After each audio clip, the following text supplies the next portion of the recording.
बातमी आहे साम टीव्हीच्या इम्पॅक्टची। नाफेड आणि एनसीसीएफ कडून केल्या जाणाऱ्या कांदा खरेदीमध्ये घोटाळा असल्याचा आरोप करण्यात आला होता। दरम्यान साम टीव्हीने या घोटाळ्याचा पर्दाफाश केला होता। आता या प्रकरणी केंद्र सरकारने मोठी कारवाई केली आहे। एनसीसीएफ शी संबंधित 15 उत्पादन कंपन्यांना सरकारने मोठा दणका दिलाय।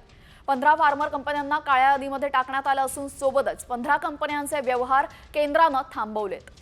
केवळ कागदोपत्री कांदा खरेदी दाखवून कोट्यावधींची फसवणूक करण्यात आली होती आणि साम टीव्हीने ही बातमी लावून धरल्यानंतर आता मोठा दणका सरकारने दिलेला आहे।